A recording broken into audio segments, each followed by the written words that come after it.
आज ओडिशा इतिहास रे एक स्मरणीय दिन।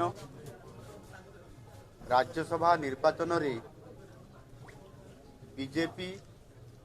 एवं बीजेपी समर्थित प्रार्थींकर एही प्रचंड विजय केवल दलीय सफलता नुहे बरं यह विश्वर सबुठारु शक्तिशाली एवं प्रभावशाली जननेता आमर यशस्वी प्रधानमंत्री श्री नरेंद्र मोदी जी सुदृढ़ नेतृत्व और दूरदर्शी मार्गनर ये हूँ प्रतिफलन। एवं आज आमको समृद्ध ओडिशा तथा विकसित भारत ए गठन आड़क आग को नापी निश्चित भाव में आज राज्यसभा निर्वाचन ओडिशा को समृद्ध करने जो आमर 3 जन विजय प्राप्त होती यह निश्चित भाव में ताकू प्रतिबद्धता हिसाब से प्रमाण करुच्ची। आज राज्यसभा निर्वाचन ही यह स्पष्ट भाव में जनाऊँ आमर ये निर्वाचित नवनिर्वाचित सांसद श्री मनमोहन सामल महाशय श्री सुजीत कुमार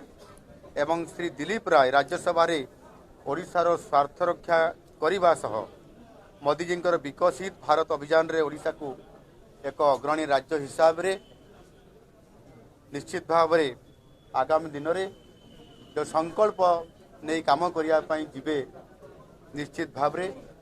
सबु बड़े राज्यसभा रे ओडिशार स्वर को शाणित करी ओडिशार विकास काम रे अधिक प्रतिफलित होई ता ओडिशा को समृद्धिशाली करिवे।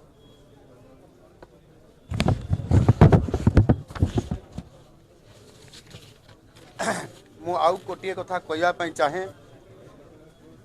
आज किछि समय पूर्वर विरोधी दल नेता श्रीयुक्त नवीन पट्टनायक द्वारा दि जाइथिबा मंतव्य जो से अंतरात्मार डाकरा शुणी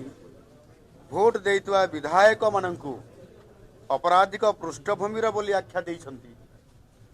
ताहा केवल दुर्भाग्यजनक नुहे बरं गणतंत्रर मर्यादा प्रति एक आक्षेप। दीर्घकालीन मुख्यमंत्री भावे कार्य करिथिबा व्यक्तिंक ठारू एभली अपरिपक्व एवं अपमानजनक शब्द केबे मध्य आशा करा जाए नहीं। जो विधायक माने निज निर्वाचन मंडलीर जनसाधारण स्वार्थ एवं राज्यर विकास को प्राथमिकता दे निजर मत सब्यस्त करिसेमानंकु अपराधी कहवा अर्थ हेउछि समानंकु निर्वाचित करितबा हजार हजार भोटरंकु मध्य अपमानित करिबा। तेणु ये परिप्रेक्षी रे निश्चित भाव में जनसाधारण द्वारा निर्वाचित प्रतिनिधि माने कौन सी व्यक्ति विशेषकर पाखरे केबे बंधा नुहंती सेमाने केवल संविधान एवं निजर लोकंकर पाखरे उत्तरदायी से दृष्टिकोण एभली भाव में आंचलिक दल मध्य आंतरिक गणतंत्र अभाव परिलक्षित जितेबले हुए नेतृत्व केवल किसी निर्दिष्ट गोष्ठीर हाथ बारिशी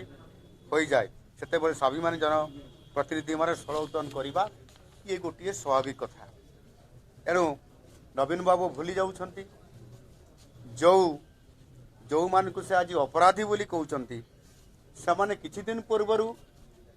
जेतेबेले तांक दलर सेमाने संपत्ति थिले सेमानंकर पई से निजे मध्य जेतेबेले सेमाने प्रार्थी हेइतिले सेमानक प्रचार रे सेमानकु जितेबा पई प्रचार करिया पई मध्य से निजे दायित्व निर्वाह करथिले आ सेतेबेले सेमानंकर परिवार रो पृष्ठभूमि तांकु स्वच्छ देखा जाउथिला कि यार निश्चित भाव में आज जेतेबेले हारी जाउछंती आज जेतेबेले निजर समर्थन हरौछंती सेतेबेले एभली 24 वर्ष धरी राज्यर मुखिया हिसाब नेतृत्व नैथिबा एवं आजिर दिन में हारी जिबा परिप्रेक्षी रे जेभली भाव में अपरिपक्वता मंतव्य देवा यह निश्चित भाव में दुर्भाग्यजनक। ओडिशार जनसाधारण